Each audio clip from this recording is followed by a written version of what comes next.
اور میں آپ کے کیمرے میں بتا رہا ہوں کہ انشاءاللہ مفتی صاحب اگلی دفعہ آپ کی باری ہے. آج تو طارق جمیل صاحب کو میں نے الحمدللہ ان کے حصے کی خوراک دے دی ہے. انشاءاللہ میں نے ابھی دیکھی نہیں آپ کی پوڈ کاسٹ, دیکھوں گا تو انشاءاللہ اگلی باری آپ. پھر لوگ پوچھیں گے جی امام حنیفہ کے ساتھ ایسا نہیں ہو سکتا, تو پھر ہم ان سے یہی کہیں گے کہ میرے نبی صاحب ہے ہی کوئی نہیں, تیرے بابے تھے شاہی کو نہیں, یہ نبی کا. دیکھو 3 لاکھ میرے اسٹوڈنٹس اگلے دن نہیں اسی دن ہی بریلوی ہو جان گے. لو سامو 70,000 دفعہ کلمہ پڑھ کے ان کو ٹی سی ایس بھی کروایا. طارق جمیل صاحب نے خود بتایا کہ میں نے ٹی سی ایس کروا دیا. ٹی سی ایس کیا کیا؟ ٹی سی ایس نہیں, اصال ثواب, کہ جس کو آپ 70,000 دفعہ. سر اس وقت ہزاروں لاکھوں کی تعداد میں تبلیغی جو جماعت کے طرف ہمارے بہت سے مخلص بھائی بھی ہیں, ان کے لیے اگر آپ کو پیغام دینا چاہیں اس واقعے کے بعد, شاید بہت سے لوگ جو ہے وہ سوچنے مجبور ہوں. یہاں جیلم میں جماعتیں آتی ہیں نا, اتوار والے دن آئی ہوں دوسرے شہروں سے, کراچی سے, حیدرآباد سے, مل کے جاتے ہیں. اللہ کا شکر ہے, اتنی محبت کرتے ہیں. سر یہ میرے سامنے سبحان صاحب بیٹھے ہوئے ہیں, یہ بریلوی مکتب فکر سے 1 سال پہلے انہوں نے جوائن کیا تھا. تو جب سے آپ سے پوڈ کاسٹ ہوئی ہے نا, تو ڈیلی تقریباً ہماری بحث ہوتی ہے کسی نہ کسی ایشو کے اوپر. ایک لرننگ کے لیے سیمپل ایسے کریں, حد رکوع نہیں جھکنا. ٹھیک ہے جی صاحب. انضمام الحق تو ہمیشہ وہ تعویذ لٹکا کے رکھتے تھے ان دنوں, اب تو ماشاءاللہ وہ موحد ہو چکے ہیں, تو ان سے تو 6 چھکے کو نہیں لگے. ہاں, اور جو کرامتوں والا سارا کانسیپٹ ہوتا ہے, یہ صرف انبیاء تک ہی تھا یا یہ کرامت کوئی ہوتی ہے, یا اس کا کرامت ہوتی ہے اگر آپ کے فرقے کی ہو تو وہ ہوتی ہے, دوسرے کی ہو تو وہ دجل ہوتا ہے, اسے استدراج کہا جاتا ہے. یہ جتنے لوگ لونڈے لپاڑے لگے ہوئے ہیں نا یوٹیوب کے اوپر, ان کو کوئی اہمیت دینے کی ضرورت نہیں ہے, نہ ان کو اس طرح ہائی لائٹ کرنے کی ضرورت ہے کہ جی پوری دنیا ہی مرتد ہو رہی ہے. یہ کوئی اسلام کی خدمت نہیں ہے. یہ خام خواہ لوگوں کو شوق چڑھا, جی دنیا سیکولر ہو رہی ہے, دنیا مرتد ہو رہی ہے, دنیا ایتھیسٹ ہو رہی ہے. حمزہ علی باسی کی گفتگو, اس سے پتہ چلتا ہے کہ اسے ہر چیز کا پتہ ہے, اور وہ جس طریقے سے ڈسکشن کرتا ہے نا, وہ عام بندے کو تو پہلے وہ ٹرم سمجھنی پڑیں گی کہ دونوں کس ٹرم پہ بات. مطلب اسلام کا سب سے بڑا چیلنج صوفیزم ہے. جی بالکل صوفیزم ہے. جہاد کے دشمن صوفی, قرآن کے دشمن صوفی, صحیح الاسناد احادیث کے دشمن صوفی. آپ کو کہتے ہیں رہبانیت کی زندگی گزارو, خود کوئی مریدنی نہیں چھوڑتے. ہمارے جو بھائی ہیں ساحل ادیم صاحب, وہ کہتے ہیں کہ جی جو ڈبہ پیر ہیں یہ اس چیز کی نشانی ہے کہ کبھی اصلی پیر بھی ہوتے تھے. ہم کہتے ہیں بھائی رکو ذرا, صبر کرو. اور میں آپ کے کیمرے کی وسادت سے عرض کروں, میں نے اپروچ کیا تھا حسن لیاس صاحب کو کہ غامدی صاحب سے ایک ویڈیو بنوائے, مین ٹی وی چینل کے اوپر آنی چاہیے. اس پلانٹ ارتھ پہ اگر کوئی خوش نصیب ہے نا تو عمران ریاض ہے, جسے میں نے کہا سامنے بیٹھ. اب اس بندے نے پی ٹی آئی کو باندھ کے مروایا کہ اگر غامدی صاحب کو حور ملی نا تو میں تو پروٹیسٹ کروں گا جناب. میں کہوں گا یہ تو قائل نہیں تھے, تو میرا اس میں علمی اختلاف ہے غامدی صاحب سے کہ یہ آپ کو جو ملی ہے نا, یہ آپ طارق جمیل صاحب کو گفٹ کر دیں. بسم اللہ الرحمن الرحیم. السلام علیکم, welcome back to our podcast channel. اور آج ایک بار پھر ہم شہر سے باہر موجود ہیں اور آپ دیکھ رہے ہیں, اور آج سے 1.5 سال پہلے بھی اسی جگہ پہ آپ نے دیکھا ہوگا. اور اس پوڈ کاسٹ کے بعد جتنی بھی پوڈ کاسٹ ہوئی, اتفاق سے کسی نہ کسی طریقے سے انجینئر محمد علی مرزا صاحب کا کوئی نہ کوئی ذکر ہوتا رہا ہے, موسٹلی پازیٹیولی. اور ڈسکشن جب ہم بھی نہیں کرتے تھے تو گیسٹ کوئی نہ کوئی آگے کر دیتا تھا. آج خوش قسمتی سے ہم ایک بار پھر یہاں پہ موجود ہیں, تو welcome on the podcast sir. جزاک اللہ خیرہ. لا حول ولا قوۃ الا باللہ. اللہم صلی علی محمد وعلی آل محمد.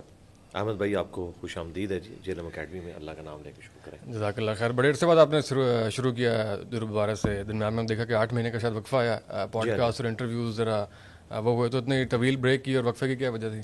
اس کی وجہ یہ تھی کہ ہماری قرآن کلاسز جو ہیں کمپرومائز ہو رہی تھی, جو ریگولر ریکارڈنگز ہوتی ہیں. تو پھر سب نے یہی ڈیسائیڈ کیا کہ تھوڑا عرصہ وقفہ لگا کے اسے روٹین میں لیں. اس کے بعد پھر یہ کریں گے کہ مہینے میں 1 دن پوڈ کاسٹ کا رکھ لیا کریں گے, اچھا, 1 سنڈے, اور باقی 3 قرآن کلاسز, تاکہ یہ سلسلہ چلتا رہے. اب رمضان میں تو میں نے کافی زیادہ ریکارڈنگز کروائی ہیں. تو یہ جو کم بیک ہوا, یہ کسی واقعے کی وجہ سے ہوا یا آپ کا اپنا شیڈول تھا کہ ایسا ہی ہوگا؟ نہیں, کوئی واقعہ نہیں تھا, بس یہ رمضان شریف میں چونکہ ایک موسم ہے گفتگو سننے کا. ٹی وی چینلز 7 کے قریب ہیں جن کو میں نے پروگرامز دیے ہیں الحمدللہ. کچھ آن لائن دیے ہیں, کچھ یہاں پہ آ کے ریکارڈنگ ہوئی ہے. کیونکہ رمضان شریف میں لوگ دین کی بات سنتے ہیں, بالکل. اس کے بعد سنتے ہیں تو ربیع الاول میں, اور اس کے بعد محرم. یہ بس یہ 3 مہینے ہیں. باقی جو 9 مہینے ہیں مسلمانوں کے, وہ عام حالات میں گزرتے ہیں. تو آپ کا دل نہیں کرتا, ایک تو صرف یہ پلیٹ فارم ہے نا, لیکن آپ کی جو ایکٹیویٹی ہے وہ تھوڑی محدود ہے, تو کبھی آپ کے دل میں خیال ہے کہ آپ کا بھی کوئی مینار پاکستان پہ الحمرا ہال میں کوئی اس طرح پہ کوئی پبلک سیشن ہو, کوئی پبلک میں آپ جائیں, پبلک گیدرنگ ہو, کبھی کبھی خیال آتا ہے؟ نہیں, بالکل دل نہیں کرتا. اس کی وجہ یہ کہ اس پرسکون ماحول کے اندر میں اینکر کے کوشچن کو سمجھ کر اس کو جس طریقے سے ایڈریس کرتا ہوں, یہ میں پبلکلی نہیں کر سکتا. ہاں, پبلکلی میں کوئی تقریر تو کسی ٹاپک کے اوپر کر سکتا ہوں, لیکن اس کے ساتھ جو تکلیف جڑی ہوئی ہے نا سیکیورٹی ایشوز کی, وہ اتنی بھاری ہیں کہ پھر ہم سیکیورٹی کی طرف ہی توجہ دیں گے اور جو ایکچوئل ہم نے میسج کنوے کرنا ہے وہ ہم نہیں کر سکیں گے. صحیح ہے. ابھی اتوار کا دن ہے آج, جو وہی ایک دن ہے. گزشتہ اتوار کو جو ہے نا وہ طارق جمیل صاحب کی پوڈ کاسٹ آئی تھی اور اس کے بعد ہم نے ایک ویڈیو بنائی اور اس میں کہا کہ انجینئر صاحب کی بڑی آزمائش ہے کہ پورے ہفتے کے بعد ان کو اب بولنے کا موقع ملے گا اور اس میں اپنا بیان جاری کریں گے. یقیناً آپ نے صبح کر دیا ہوگا, لیکن اس میں ہم نے بھی کچھ اسٹڈی کی. میں بلکہ اعتراف کرنا چاہوں گا, میں نے اس سے پہلے وہ کتاب نہیں پڑھی ہوئی تھی. اس کے بعد تھوڑا سا اسٹڈی کی, آپ کے لیکچر سنے تو بڑی عجیب سی اس میں چیزیں تھیں. لیکن زیادہ حیرانی اس بات کے اوپر ہوئی کہ ایک بڑی تعداد میں اس کو ڈیفینڈ کرنے کے لیے بھی لوگ موجود ہیں اور بڑا ابتدائی تعارف ان کو ہوتا ہے اور وہ اس کو ڈیفینڈ کر رہے ہیں کہ فضائل جو ہیں وہ عقائد سے ان کو تعلق نہیں ہوتا, تو لہٰذا اس کی گنجائش بھی ہوتی ہے اور عجیب طرح کی تعویلیں. تو یہ فضائل اعمال اور تبلیغ, اس کا بیسکلی کانسیپٹ کیا ہے اور یہ پاپولر کیوں ہے لوگ, کیونکہ ہم دیکھتے ہیں ہمارے بہت سے دوست تبلیغی اجتماعات میں جاتے ہیں اور واپس آ کے اپنی زندگی وہیں سے کنٹینیو کرتے ہیں, آپ ان کی تھی نا گناہ چھوڑتے ہیں واقعی. تو یہ لوگ اس کو کانسیپٹ بھی سمجھتے ہیں. یہ ذرا کانسیپٹ تھوڑا واضح کیجیے. تبلیغی جماعت کا جو کام ہے نا, یہ تو انبیاء والا کام ہے, اس میں کوئی شک نہیں ہے. ہمیں اختلاف ہے ان کے سلیبس سے. جو وہ باتیں کرتے ہیں نا, جو سلوگن ہے ان کا, اللہ تعالیٰ کے احکامات کو نبی صلی اللہ علیہ وآلہ وسلم کے طریقوں پر پورا کرنا. سلوگن تو بہت اچھا ہے, لیکن اللہ تعالیٰ کے احکامات آپ کو ملیں گے قرآن حکیم میں, اور نبی صلی اللہ علیہ وآلہ وسلم کے طریقے ملیں گے صحیح الاسناد احادیث کے اندر, جو ٹاپ آف لسٹ 2 کتابیں ہیں, صحیح بخاری صحیح مسلم. اس کے علاوہ بھی ہیں ابو داؤد ترمذی نسائی ابن ماجہ. یہ ان کا سلیبس نہیں ہے. سلیبس ان کا شیخ زکریا کاندھلوی صاحب کا لکھا ہوا ہے, اور انہوں نے اس کتاب کے سٹارٹ میں بتا دیا کہ مجھے طبیبوں نے کچھ روز کے لیے دماغی کام سے روک دیا تھا, تو میں نے کہا اتنے عرصے سے یہ کام پینڈنگ تھا, تو میں نے فضائل اعمال لکھنا شروع کر دی. باقی طارق جمیل صاحب کا یہ کہنا کہ وہ ضعیف روایتیں بیان کرتے ہیں فضائل کے اوپر, اور فضائل کے اعتبار سے ضعیف روایتیں ایکسیپٹیبل ہیں, تو چند ایک محدثین کا موقف ہے. لیکن اوورال جو اس فیلڈ کے ایکسپرٹس ہیں, جس طرح امام مسلم ہیں, وہ تو اس چیز کو بالکل نہیں مانتے ہیں. امام مسلم نے صحیح مسلم کے مقدمے میں لکھا ہے, جو مسلم شریف کا حصہ ہے, پہلی 92 روایات, اس کے اندر انہوں نے لکھا ہے کہ کیا دنیا میں صحیح احادیث کم ہیں کہ ہم ضعیف روایتوں کا سہارا لیں, اور وہ علماء جو اپنی کتابوں میں ضعیف روایتیں جمع کر رہے ہیں صرف اس لیے کہ لوگ کہیں گے بڑے محدث ہیں, یہ لوگ علماء کی بجائے جاہل کہلوانے کے حقدار ہیں, جو لوگوں کو یہ بتا نہیں رہے کہ یہ روایتیں کمزور ہیں. پھر انہوں نے اس میں ساتھ یہ لکھا کہ احادیث 3 کاموں کے لیے استعمال ہوتی ہے. یا تو آپ اس سے شریعت کا کوئی حکم ثابت کرتے ہیں, حلال کا یا حرام کا, ایک یہ کیٹیگری. دوسری کیٹیگری یہ ہے کہ آپ کسی چیز کا حکم واضح کرتے ہیں یا کسی چیز سے منع کرتے ہیں. اور تیسری کیٹیگری ہے الترغیب والترہیب, یعنی کسی نیک عمل کی ترغیب دلانا اور کسی برے عمل سے روکنا. یہ 3. تو انہوں نے کہا ان تینوں کاموں کے لیے صحیح حدیث ہونا ضروری ہے. یہ تو امام مسلم لکھ کے گئے ہیں. پھر آخری بات, طارق جمیل صاحب کا یہ کہنا کہ وہ ضعیف روایتیں فضائل میں بیان کرتے ہیں, بالکل ایسا نہیں ہے. انہوں نے اس سے عقیدے بنائے ہیں, فضائل اعمال میں بھی اس سے عقیدے بنائے گئے ہیں, اور بعض عقیدے اتنے ڈینجرس ہیں, گستاخانہ ہے. مثلا جو قرآن کی تعریف کر دی ہے انہوں نے فضائل اعمال کے اندر, جو پہلے تو ڈینائل موڈ میں چلے گئے تھے. طارق جمیل صاحب کے یہ لکھا ہی نہیں ہو سکتا کہ نبی صلی اللہ علیہ وآلہ وسلم رات کو قیام اللیل میں اپنے جسم کو رسی سے باندھتے تھے کہ کہیں غلبہ نیند کی وجہ سے گر نہ پڑے. انہوں نے کہا یہ ہو ہی نہیں سکتا, حالانکہ لکھا ہوا ہے. جب بھٹی صاحب نے ان کو کہا یہ لکھا ہوا ہے, میں نے کنفرم کیا, تو انہوں نے کہا اگر لکھا ہوا ہے تو غلط ہے. بھائی غلط کیوں ہے؟ گستاخی ہے, جھوٹ باندھا ہے آپ نے نبی اسلام کی ذات کے اوپر. یہ کوئی معمولی معاملہ نہیں ہے. اور اس سے بڑھ کر جس آیت کی تشریح میں یہ جعلی واقعہ لکھا, وہ آیات خود بتا رہی ہیں کہ کس کانٹیکسٹ میں ہے. طٰہ ما انزلنا علیک القرآن لتشقى الا تذکرۃ لمن یخشی. اے نبی, ہم نے یہ قرآن آپ پر اس لیے نازل نہیں کیا کہ آپ مشقت میں پڑ جائیں, یہ تو نصیحت ہے اس کے لیے جو اللہ سے ڈرنے والا ہے. اس میں واضح بتایا جا رہا ہے کہ آپ علیہ السلام نے اس اعتبار سے اپنے آپ کو مشقت میں نہیں ڈالنا کہ اگر لوگ آپ کی بات نہ سنیں تو آپ اس کی ٹینشن لیں. وہ جسمانی مشقت کی بات نہیں ہو رہی تھی, انٹلیکچوئل مشقت جو تبلیغ کے دوران آتی ہے. اب قرآن کی تفسیر بھی ہم نے ان کو سمجھانی ہے, یہ پورے قرآن کا اسلوب ہے. فَلَعَلَّكَ بَاخِعٌ نَفْسَكَ عَلَىٰ آثَارِهِمْ إِن لَّمْ يُؤْمِنُوا بِهَٰذَا الْحَدِيثِ أَسَفًا. اے نبی, تم اپنے آپ کو اس غم میں ہلاک کر لو گے کہ لوگ اس قرآن پر ایمان نہیں لاتے. آپ کا کام ہے صرف پہنچانا. وَلَا تُسْأَلُ عَنْ أَصْحَابِ الْجَحِيمِ. اے نبی, ہم آپ سے نہیں پوچھیں گے کہ لوگ جہنم میں کیوں چلے گئے. آپ کا کام تھا پہنچانا, انہوں نے قبول کر لیا, ٹھیک, نہیں کرتے نہ کریں, آپ سے نہیں پوچھا جائے گا. تو یہ ضعیف روایتیں صرف فضائل میں بیان نہیں ہو رہی ہوتی بلکہ اس سے عقیدے بنائے جا رہے ہوتے ہیں. اور ایک تو انہوں نے واقعہ خود مان لیا, امام حنیفہ گناہ دھلتے ہوئے دیکھ لیتے تھے, انہوں نے کہا ہاں یہ ہو سکتا ہے, اور اس میں انہوں نے جعلی روایت پیش کر دی جامعہ ترمذی کی. عطیہ العوفی اس میں ضعیف ہے اور مدلس بھی ہے. طارق جمیل صاحب نے جی, اتقو فراست المؤمن, مومن کی فراست سے ڈرو, وہ اللہ کے نور سے دیکھتا ہے. یہ جعلی روایت ہے. شیخ البانی نے اس کو نقل کیا ہے کہ یہ جعلی روایت ہے, اور اس سے انہوں نے امام حنیفہ کا کشف ثابت کیا. اور اس میں بھی ٹیکنیکل غلطی یہ کی کہ فضائل مال میں لکھا ہوا ہے, اور تقی عثمانی صاحب نے بھی اپنی ویڈیو میں سنایا ہے یہ واقعہ, کہ امام حنیفہ دیکھ لیتے تھے کہ اس نے بدکاری کی ہے, اس نے چغلی کی ہے, اس نے غیبت کی ہے. یہ ٹیکنیکلی بات غلط ہے, کیونکہ صحیح مسلم میں آتا ہے کہ صرف صغیرہ گناہ وضو سے معاف ہوتے ہیں, کبیرہ گناہ معاف نہیں ہوتے. لہٰذا کبیرہ گناہ تو کبھی بھی دھلتے ہوئے نظر نہیں آئیں گے, اور جو صغیرہ ہیں وہ بھی صرف انبیاء کو نظر آ سکتے ہیں اگر اللہ چاہے تو. تو انہوں نے ضعیف روایت سے عقیدہ بنایا. لہٰذا طارق جمیل صاحب کا کہنا ہے یہ فضیلت میں ہے, تو یہ انہوں نے امام حنیفہ کی فضیلت ثابت کی ہے, دین کے کوئی کام کی فضیلت ثابت نہیں کی, الٹا انہوں نے بد عقیدگی کی طرف امت کو ابھارا ہے.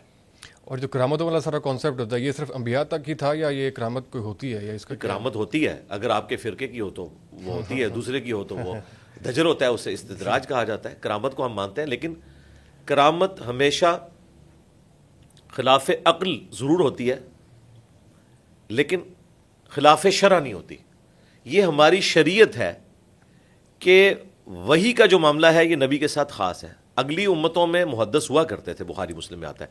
اس امت میں وحی نہیں کسی کے اوپر نازل ہوگی, نہ اللہ تبارک و تعالیٰ کسی کے اوپر کوئی کشف والا معاملہ کرے گا. ہاں شرع صدر ہو سکتا ہے, وہ نیوٹن کے اوپر بھی ہوا. آئنسٹائن اپنے بیٹھک میں بیٹھا تھا, اس نے امیجن کیا کہ یہ جو سامنے بندہ شیشے کی صفائی کر رہا ہے اگر یہ گر پڑے تو یہ کیسا فیل کرے گا. پوری اس نے تھیوری آف ریلیٹیوٹی دے دی, اس کے بعد جنرل تھیوری آف ریلیٹیوٹی. یہ ہو سکتا ہے, اسے شرع صدر آپ کہتے ہیں, لیکن یہ نہیں ہے کہ آپ کو غیبی خبریں ملنا شروع ہو جائیں. یہ تو صحابہ کرام کے ساتھ نہیں ہوا. صحابہ کرام, بخاری مسلم میں آتا ہے, نبی علیہ السلام کا ایک غلام تھا مدعم, وہ آپ کی سواری کا کجاوا کستا تھا. خیبر کے موقع پر اسے تیر لگا اور وہ شہید ہو گیا, اور صحابہ نے کہا اسے شہادت مبارک ہو. ظاہر ہے ہم بھی ہوتے یہی کہتے. آپ نے فرمایا تم شہادت مبارک کہہ رہے ہو, اس نے مال غنیمت سے ایک چادر چوری کی تھی, مجھے اللہ نے دکھایا کہ یہ آگ کی اس کے کفن کے اوپر نظر آ رہی ہے. صحابہ کرام کو تو سامنے میت کے اوپر آگ کی چادر نظر نہیں آ رہی ہے, امام حنیفہ کو گناہ دھلتے ہوئے نظر آ رہے ہیں. بالکل کہانی ہے.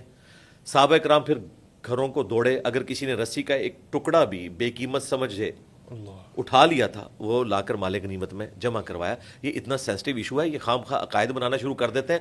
انہوں نے امام حنیفہ رحمۃ اللہ علیہ کی کوئی عزت افزائی نہیں کی, اس کے ذریعے ان کی بدنامی میں اضافہ کروایا. کیونکہ جب ہم اس کو رد کریں گے پھر لوگ پوچھیں گے جی امام حنیفہ کے ساتھ ایسا نہیں ہو سکتا, تو پھر ہم ان سے یہی کہیں گے کہ میرے نبی صاحب ہے ہی کوئی نہیں, تیرے بابے تھے شاہی کو نہیں, یہ نبی کا پروٹوکول. طارق جمیل صاحب, اگر آپ سائیکلوجیکل انالیسس کریں اس والے پورے واقعے کے اوپر, تو وہ کیا ہوگا کہ یہ آپ کا نام لینے پہ اور یہ والی بات کرنے میں مجبور کیوں ہوئے, حالانکہ وہ عام طور پہ نہیں کرتے اس طرح کی بات. ہم سافٹ ٹارگیٹ ہیں جی سب کے لیے.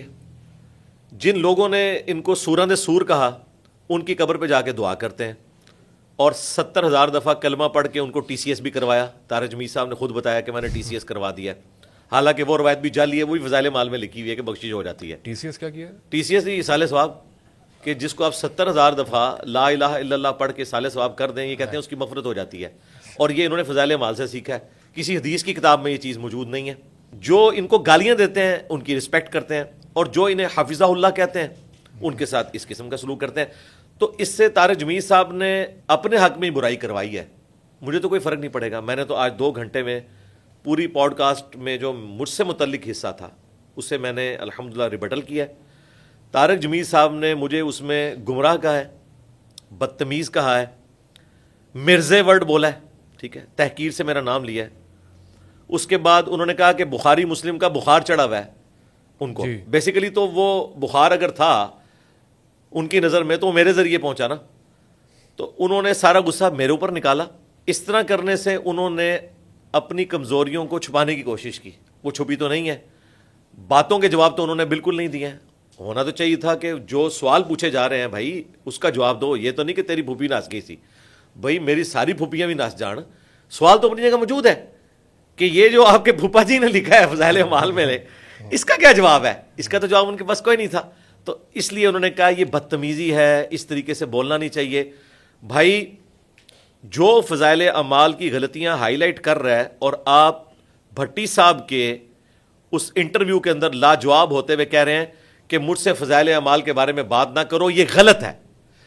جس نے آپ پر عیاں کیا کہ فضائل اعمال میں یہ چیزیں غلط ہیں وہ تو گمراہ ہے, اور فضائل اعمال لکھنے والا بزرگ ہے. واہ, ہونا تو چاہیے تھا کہ ہمیں اپنے بزرگوں سے بڑی ڈگری دیتے کہ انجینئر صاحب شکریہ, آپ کی وجہ سے ہمیں پتا چلا کہ ہمارے بزرگ گمراہی لکھ کے گئے, الٹا مجھے گمراہ کہنا شروع کر دیا.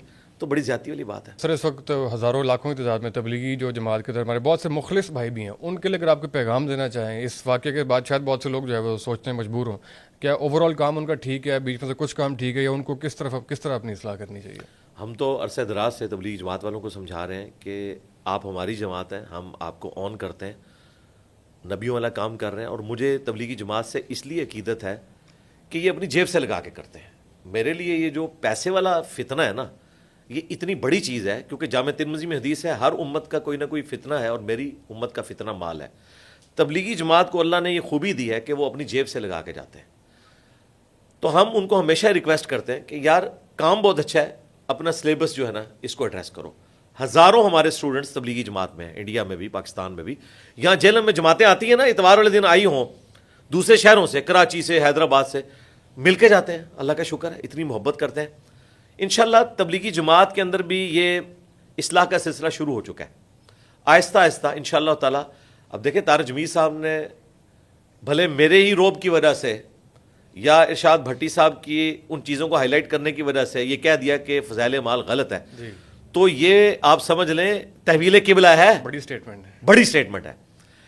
یہ ایک قسم کا خودکش حملہ انہوں نے تبلیغی جماعت کے اوپر کر دیا. اگرچہ اس میں تبلیغی جماعت کو فائدہ تو کچھ عرصے بعد ہوگا, البتہ طارق جمیل صاحب کو تو ذاتی طور پہ نقصان ہو گیا, سیدھی سی بات ہے. ظاہر ہے کہ لوگ کہیں گے کہ پوری زندگی ہمیں اس طرف لگائی رکھا آپ نے, اور اب آپ لوگ کہہ رہے ہیں, بالکل کہہ رہے ہیں.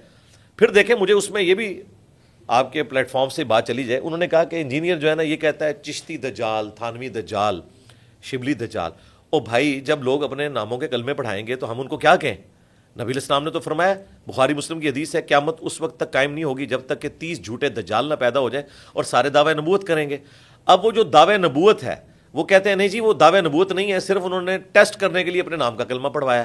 اللہ کے بندو, ہمیں تو آپ بتاتے تھے کوئی جھوٹی موٹی بھی قادیانی لکھ کے جرمنی چلا جائے وہ قادیانی ہو جاتا ہے. تمہارے بابے سچی مچی کلمہ پڑھائے تو وہ کہتے ہیں نہیں امتحان تھا. کیا سیدنا ابوبکر, عمر, عثمان و علی نے اس طریقے سے امتحان لیا؟ اور پھر کہتے ہیں یہ بابے کہہ رہا ہے. اور یار یہ میں رسپیکٹیبل ورڈ بول رہا ہوں, یہ بابے تو میں امام بخاری امام مسلم کو بھی کہتا ہوں کہ میرے بابے ہیں, یہ رسپیکٹیبل ورڈ ہے, یہ کوئی تحقیر والا ورڈ نہیں ہے. اور الحمدللہ یہ ورڈ اس وقت یوز ہو رہا ہے, یہ اردو ڈکشنری کا حصہ بن چکا ہے. اچھا مجھے بتائیں, اشفاق احمد صاحب جب کہتے تھے بابا جی بابا جی, اس وقت ان کو خیال آیا کہ یہ بابا جو ہے یہ نٹوریس ورڈ ہے, یہ خام خواہ انہوں نے بات پکڑی ہے, اور اس کا اینڈ رزلٹ یہ ہے کہ اب جواب دیں گے.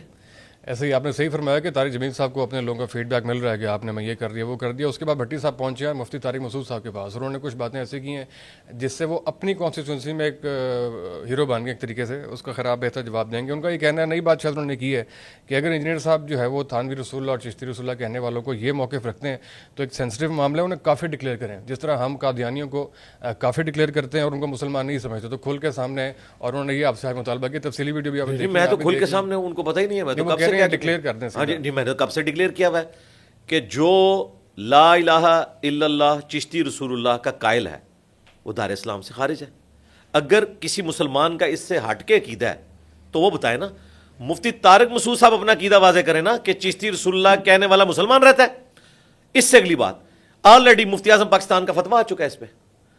مفتی منیب الرحمان صاحب نے چشتی رسول اللہ کے اوپر فتویٰ دیا ہے ہماری ویڈیوز کی ہیٹ کی وجہ سے, اور اس میں انہوں نے کہا ہے کہ اعلیٰ حضرت فرماتے ہیں کہ اگر کوئی کہے آنا رسول اللہ, کہ میں اللہ کا رسول ہوں, اور اس کی تعویل کرے کہ اس سے مراد میں نبی الاسلام کا پیغمبر بن کے آیا ہوں یا ان کا ڈاکیہ بن کے آیا ہوں, تو اس کی تعویل قبول نہیں کی جائے گی, کیونکہ رسول ایک ٹرم ہے جو پرافٹ کے لیے استعمال ہوتی ہے. تو مفتی صاحب اعلیٰ حضرت پہلے ہی کافر کہہ چکے ہیں, اور ہم اعلیٰ حضرت کے ساتھ ہیں, احمد بریلوی صاحب کے ساتھ ہیں کہ اس کی تعویل نہیں ہوگی. رہا اب جن لوگوں نے تعویل کی ہے, ہمارے سامنے اگر موجود ہوں گے ہم ان سے پوچھیں گے, انہیں سمجھائیں گے. میرا خیال ہے جس طرح ہم کامیاب ہو گئے ہیں طارق جمیل صاحب کو یہ بات سمجھانے میں کہ فضائل اعمال میں جو کچھ لکھا ہے یہ قرآن و سنت کے خلاف ہے, میں اللہ سے امید کرتا ہوں کہ اگر اشرف تھانوی صاحب دنیا میں موجود ہوتے میں ان کو بھی قائل کر لیتا. میرا خیال ہے وہ ضدی نہ ہوتے, وہ عالم دین تھے. اب وہ دنیا سے جا چکے ہیں, ہمارے سامنے موجود نہیں ہے. ہم ان کی عبارت پہ کفر کا فتویٰ دیں گے, بندے پہ نہیں دیں گے. ہمیشہ سے ہمارا یہ موقف ہے. کھل کے ہم سامنے ہیں بھائی, مجھے بتائیں ان کو کھل کے سامنے آنا چاہیے. اچھا یہ مجھے کہہ رہے ہیں کھل کے سامنے آؤ, تو ان کا ایمان کیا کہتا ہے ان کو کہ چشتی رسول اللہ کلمہ اگر کوئی تعویل کرتا ہے تو اس کلمے کو کیا درست مانا جائے گا؟ اس کی تعویل قبول نہیں کی جائے گی, کیونکہ ایک خاص ٹرم ہے, وہ اسی طریقے سے استعمال ہوتی ہے, اس کو کوئی اس طریقے سے بدل نہیں سکتا. اور مفتی اعظم پاکستان مفتی منیب الرحمان کا فتویٰ موجود ہے. میں مفتی صاحب شاید کچھ عرصے سے میری ویڈیوز نہیں دیکھ رہے, ورنہ اپ ڈیٹ ہوتے وہ. ایسا ہی ہے. اور میں آپ کے کیمرے میں بتا رہا ہوں کہ انشاءاللہ مفتی صاحب اگلی دفعہ آپ کی باری ہے. آج تو طارق جمیل صاحب کو میں نے الحمدللہ ان کے حصے کی خوراک دے دی ہے. انشاءاللہ میں نے ابھی دیکھی نہیں آپ کی پوڈ کاسٹ, دیکھوں گا تو انشاءاللہ اگلی باری آپ. ٹریلر جو ہے وہ تھوڑا سا پوڈ کاسٹ آپ نے دے دیا, باقی آپ تفصیل سے جو ہے اگلی پوڈ کاسٹ میں کریں گے. سر یہ میرے سامنے سبحان صاحب بیٹھے ہوئے ہیں, یہ بریلوی مقدس فکر سے 1 سال پہلے انہوں نے جوائن کیا تھا. تو جب سے آپ سے پوڈ کاسٹ ہوئی ہے نا, تو ڈیلی تقریباً ہماری بحث ہوتی ہے کسی نہ کسی ایشو کے اوپر. ایک لرننگ کے لیے ایز اے سیمپل نہیں ایک سوال یہ کرنا چاہیں گے, آج جو تم ذرا جو پوچھتے ہو جو بنیادی اعتراض ہے, تاکہ تمہارے جیسے بہت سے اور بھی لوگ جو ہیں ان کی بھی لرننگ ہو سکے. ہاں پوچھیں ضرور پوچھیں. ہاں پوچھیں آگے پوچھیں. ہاں وہ کیمرے سے ہٹ جائیں. ہاں پوچھیں. السلام علیکم, میرا نام سبحان ہے. ہاں ایسے کریں, حد رکوع نہیں جھکنا, ٹھیک ہے جی صاحب. مطلب ہمارے جو اوپینین ہے نا, جیسے گھر والوں نے بچپن سے جیسے پرورش کی ہے, مطلب ہمارا ایک انہوں نے مائنڈ سیٹ بنایا کہ مطلب بزرگوں کی عزت تو کرتے ہیں ہم, جیسے دربار ہیں اور یہ جن ہیں, مطلب کچھ ایسی چیزیں ہیں جیسے ایک دربار ہے ہمارے وہاں علاقے میں, وہاں پہ ہم لوگ مطلب کسی کو کوئی چوہا کاٹ لے یا کوئی سانپ کاٹ لے, وہ وہاں جاتے ہیں, وہ ان کے وسیلے سے دعا کرتے ہیں, وہ ٹھیک ہو جاتے ہیں. تو اس طرح کے جو بزرگ ہیں ان کے پاس کیا ایسی کرامت ہے کہ ان کی وجہ سے وہ لوگوں کو کچھ ہوتا نہیں, وہ ہاسپٹل نہیں جاتے, وہاں پہ دعا کراتے ہیں. اور دوسرا آپ کے بھائی ادھر ہی رک جائیں, کوئی کرامت نہیں. چوہا کاٹنے سے تو کوئی نہیں مرتا, ہم تو کہیں جاتے بھی نہیں ہیں چوہا کاٹنے کے اوپر. سانپ, ہاں سانپ کون سا, کوبرا, کوئی بھی سانپ اسے نہیں کوئی بھی سانپ نہیں نا میرے بھائی. پانی کے 80% سانپ ایسے ہیں جن کے اندر زہر نہیں ہوتا. سانپ پھر ہمارا ہوگا جیلم اکیڈمی کا. ہاں اور بزرگ ان کے چاہیے ہمیں, زندہ بزرگ. کوئی بڑے سے بڑا ان کا بزرگ جو زندہ ہے, کاٹنا اس کو ہے سانپ, کیونکہ عام بندہ تو میں نے نہیں مروانا نا, کیونکہ عام بندوں کا تو آپ لوگوں کا تو قصور ہی نہیں ہے. اس گدی کے اوپر جو لوگ بیٹھے ہوئے ہیں نا, سانپ ہم انشاءاللہ پرووائڈ کریں گے لے کے, اوریجنل قسم کا کوبرا سانپ, تو آ جائے میدان میں. یہ گھوڑا یہ میدان کرتا ہوں میں واقعی. اچھا یہ لوگ جو ہے نا, ہم کبھی راستے میں جا رہے ہوتے ہیں, ہاتھ چلا کے سلام بھی کرتے ہیں مزاروں کو, اور بہت ساری اور بھی ان میں کافی اصلاح ہو رہی ہے. لیکن اس طرح کے بہت سادہ لوگ ہیں جو بھی اس طرح کے کانسیپٹ رکھتے ہیں, تو ان کے لیے اوور آل اسپیشلی جو بریلوی مقدس فکر سے ہیں, اوور آل بریلویوں کے لیے تو ہمارا یہ رڈز ہے نا جی, میرے نبی سا ہے ہی کوئی نہیں, تیرے بابے تے شاہی کوئی نہیں. اگر نبی علیہ السلام نے کہیں فرمایا ہے کہ کوبرا سانپ کاٹ جائے تو کسی مزار کے اوپر لے کے جاؤ, تو ہم تیار ہیں. نبی علیہ السلام نے تو ایسی کوئی چیز ارشاد نہیں فرمائی. جھاڑ پھونک ہو سکتی ہے, وہ بھی اگر صحیح کسی کے پاس کوئی اس طرح کا عمل موجود ہو. سورۃ الفاتحہ کا دم کیا تھا, صحیح بخاری مسلم میں آتا ہے, جب ایک قبیلے کے سردار کو سانپ کاٹ گیا تھا یا کوئی اور جانور, بچھو وغیرہ, تو ایک صحابی نے سورۃ الفاتحہ کا دم کیا تو شفا ہو گئی. ہو سکتی ہے, لیکن یہ کہنا کہ فلاں مزار پہ لے جائیں اور کوبرا سانپ کاٹ گیا ہے اور اس سے بندہ کوئی ٹھیک ہو جائے گا, اس طرح کہیں نہیں ہوتا. دوسرا, کیا یہ واقعات صرف مسلمانوں کے ہاں ہے؟ سب سے زیادہ سینچری تو ٹنڈولکر نے کی ہوئی ہیں. وہ تو جاتا ہے جناب ہندوؤں کے عبادت گاہوں میں, وہ تو حرم مکہ میں تو نہیں جاتا, نہ وہ داتا دربار پہ جاتا ہے. اس سے بڑھ کر انڈین بیٹسمین تھا یوراج سنگھ, جس نے دھمکی لگائی تھی انگلینڈ کے بالر کو, اور ہسٹری میں پہلی دفعہ ہوا ہے کہ فاسٹ بالر کو اس نے 6 چھکے مارے. کوئی بزرگ بھی مار کے بتائے نا. انضمام الحق تو ہمیشہ وہ تعویذ لٹکا کے رکھتے تھے ان دنوں, اب تو ماشاءاللہ وہ موحد ہو چکے ہیں, تو ان سے تو 6 چھکے کو نہیں لگے. ہاں تو یہ ساری کہانی ہے بھائی, اس طرح کرنے سے کچھ بھی نہیں ہوتا. یہ علم کی دنیا, اس میں علمی طریقے سے گفتگو ہونی چاہیے. ہم اس طرح کی جو شعبدہ بازیاں ان کو بالکل ایکسیپٹ نہیں کرتے. آپ نے کچھ عرصہ پہلے دیکھا ہوگا, ایک کرسچن اور مسلمان کا آپس میں مجادلہ ہوا, تو اس نے کہا یہ میں زہر قاتل پینے لگاؤں, اور وہ پی گیا, کچھ بھی نہیں ہوا. او اللہ کے بندو, زہر قاتل ہو تو کوئی بچ سکتا ہے؟ تذاب بھی اگر ڈال کے دے دینا اوریجنل والا, تو بندہ زندہ نہیں بچتا. کہتے نہیں خالد بن ولید نے پی لیا تھا زہر قاتل. زہر قاتل پینا حرام ہے, بخاری مسلم میں حدیث ہے,